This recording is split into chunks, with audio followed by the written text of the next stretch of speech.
Okay. So the rigid block of mass M is supported by three symmetrically placed rods. The ends of the rods were leveled before the block was attached.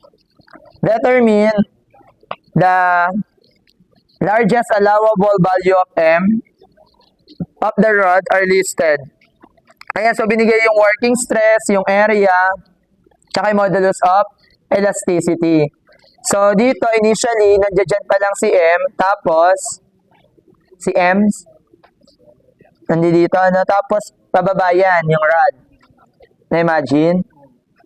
Dapat na may Ay, Barbie! Ba't yung mga first year tumatawa sa Barbie?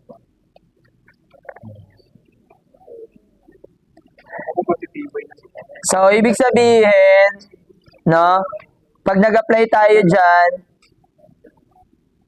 so meron tong deformation. May deformation yung steel, equal yan sa deformation ni copper. No? Pantay kasi equally distributed naman daw siya.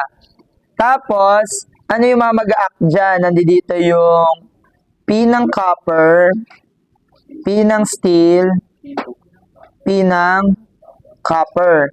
And then, nandito yung mass.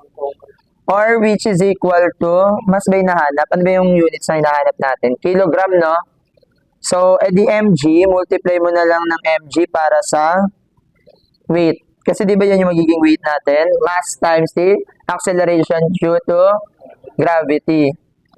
So, ngayon, alam uli natin na yung elongation ng steel equal yan sa elongation ng concrete. So, ano yung formula ng elongation ng steel? PS, length ng steel divided by area ng steel, elasticity ng steel. Equals to P ng concrete, length ng concrete over area ng concrete, copper pala, elasticity ng copper. So, yung length, saan yung gagamitin nyo? This one, this guy, or this guy? Sorry.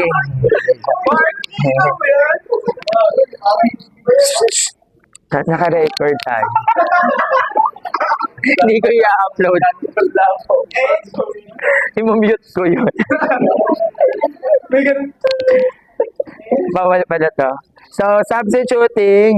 So, ano yung length ng steel gamitin natin? So, B ng steel. Ano yung length ng steel? 240 mm divided by the area ng steel. So, magkano yung area ng steel? 1,200 millimeters squared. Modulus of elasticity equals to P ng concrete. O, wag natin gamitin yung area. Palitan ko na lang. Wait lang. So, papalitan ko na lang ito ng stress ng steel. Tapos, stress ng concrete. Ay, Barbie. Kaya nadagdagan yung content ko. Stress ng concrete times 160 divided by modulus of elasticity ng concrete. Ay, copper rather, 70. 120 pala. So, again, kunin natin yung relationship ni steel tsaka ni copper. So, ibato nyo na lahat yan doon sa kabila, tapos ito sa baba. So, 160 times 200,000 divided by 120,000, and then 240.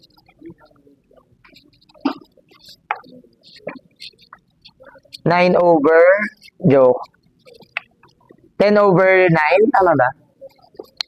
10 over, magkano?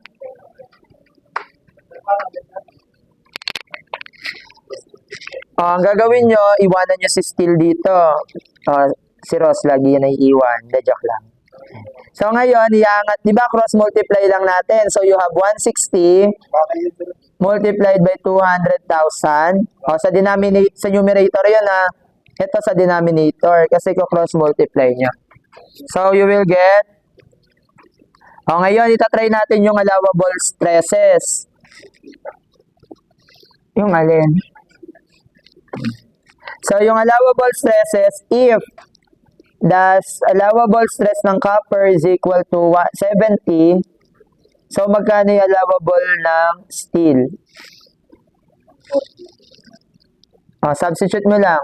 70 times 10 over 9. 77 megapascal. Therefore, this is less than 120 megapascal. Therefore, 140 pala given. Therefore, okay. If the theta allowable stress ng steel is equal to 140, so ano yung allowable stress ng copper? So, 140 times 9 over 10, 126 megapascal. This is greater than 70 megapascal. Therefore, not okay. It's okay not to be okay. When is the time? So, ano yung gagamitin natin yung stresses? So, yan na. No? Tapos, edi mag-summation ka na ng forces vertical. So, summation ng forces vertical is equal to 0. So, you have 2PC plus PS minus MG or equals to MG. So, ang formula ng PC natin is equal to stress ng concrete, copper, area ng copper. Okay lang? So, 2 times stress ng copper, 70, multiplied by area ng copper. Magkano yung area ng copper? 900. Plus 2 times, wala palang 2. P ng steel, the stress ng steel, this is multiplied by area ng steel, 12. Is equal to M multiplied by 9.81. So, magkano si mass? 22,000. Point.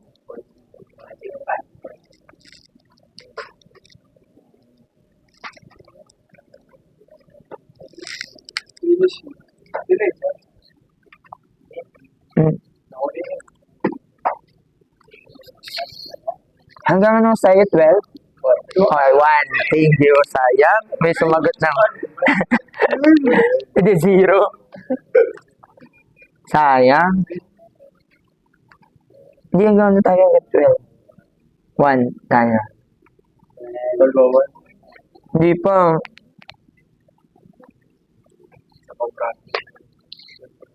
Stop. 8 minutes.